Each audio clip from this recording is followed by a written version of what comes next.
Encerrando esta segunda rodada, 1 minuto e meio para o Dr. Newton Leonel. Pois bem, em relação às designações, eu acho que está claro e era de conhecimento de todos que se trata de um ato privativo do Defensor Público Geral, porque assim está previsto na legislação. Uma forma mais madura de se entender a questão, e não venho aqui dizer que posso acabar com as designações, porque acabar com as designações hoje é impossível, somente em virtude de lei, que não é uma legislação que depende de iniciativa e passar pelo Poder Legislativo, mas também porque nós temos uma necessidade de manter a designação para alguns casos excepcionalíssimos, tanto de incompatibilidade do defensor-geral ou problemas em algum lugar na comarca, que nós tenhamos que retirar o defensor do local, como já aconteceu, como em função do exercício da administração por alguns defensores que são retirados das suas atribuições, e nós temos então a necessidade de preencher aquele local do colega que sai. A administração da qual eu faço parte já tentou acabar com as designações ou, ao mínimo, mantê-las no mínimo excepcional, né? Entretanto, o projeto tramitava na Assembleia e havia a possibilidade da emenda anunciada por um deputado de reduzir o valor da nossa substituição. E, em função da redução do valor da nossa substituição, fomos obrigados a retirar o projeto.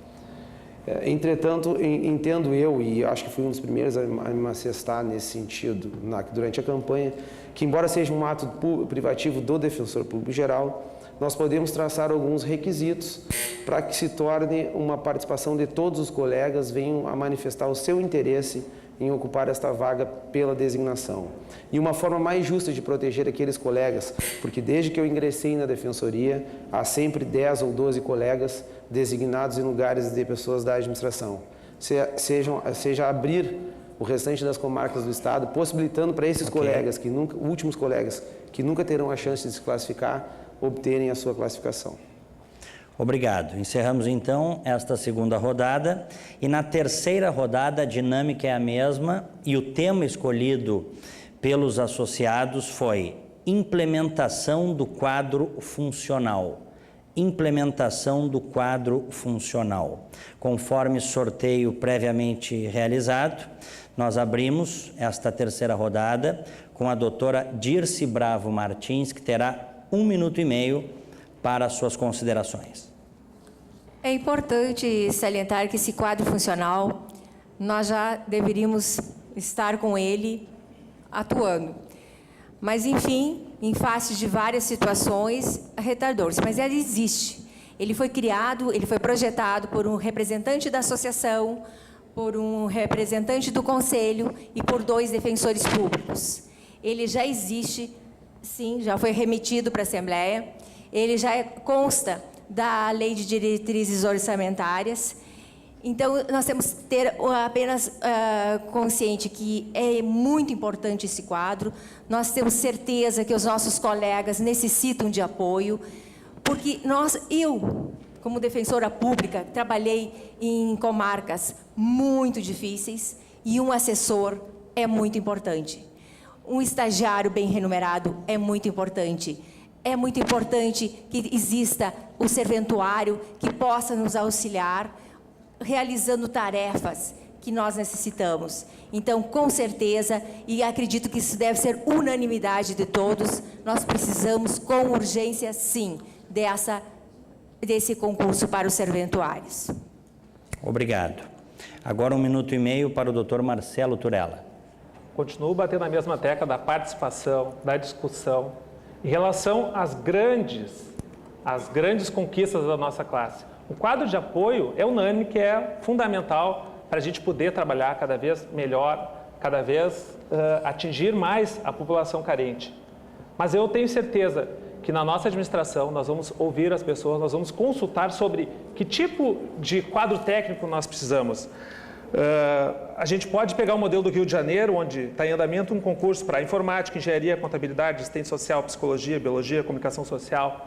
Ou em São Paulo, onde administrador de banco de dados, analista de sistema, administrador, arquiteto, cientista social, assistente social, contador, eu tenho que ser rápido porque o tempo é curto, desenhista industrial, engenheiro civil, engenheiro elétrico, comunicação social, programador, psicólogo. Quais são os profissionais que a gente realmente necessita? Isso nós temos que discutir. A DPERGS tem que ouvir os colegas e dizer, isso nós não precisamos, isso a gente precisa. E aí a gente vai montar esse projeto e a gente vai mandar para a Assembleia. Basta ouvir os colegas. Não vamos trazer fórmula mágica. Nós vamos conversar, nós vamos discutir. Os 3 temas mais importantes que eu tenho conversado com os colegas são designação, promoção e essa resolução desse ano. Para finalizar, como eu ganhei um tempinho a mais, eu quero só homenagear um colega que diz que o que nos preocupa não é o grito dos violentos, nem dos corruptos, nem dos desonestos, nem os dos sem ética. O que mais nos preocupa atualmente é o silêncio dos bons. Obrigado. 1 minuto e meio para a doutora Helena Grilo. Realmente, colegas, o projeto de apoio administrativo e esses serviços que são essenciais no dia a dia para nós, defensores públicos, é uma urgência.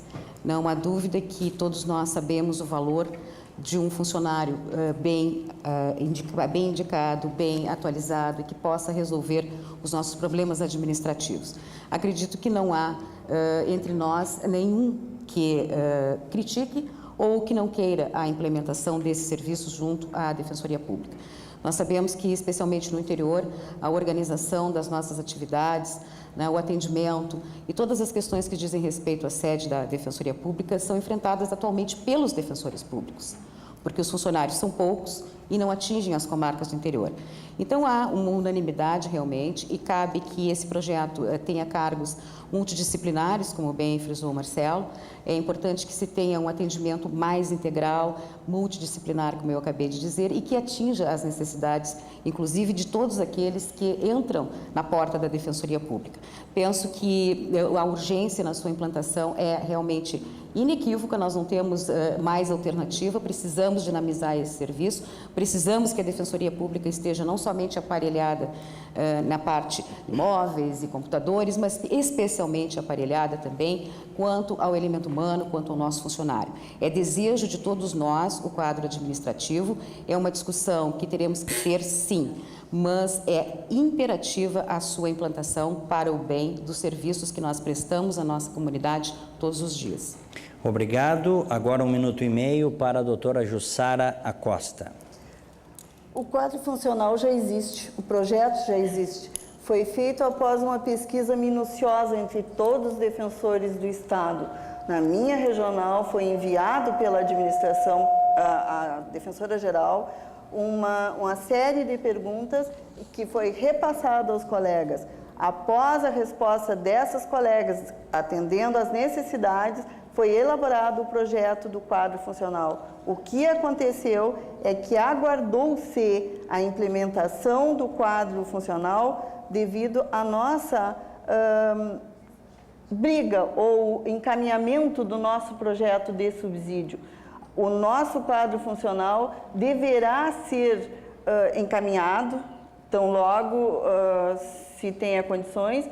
O que faltou foi construção política do projeto.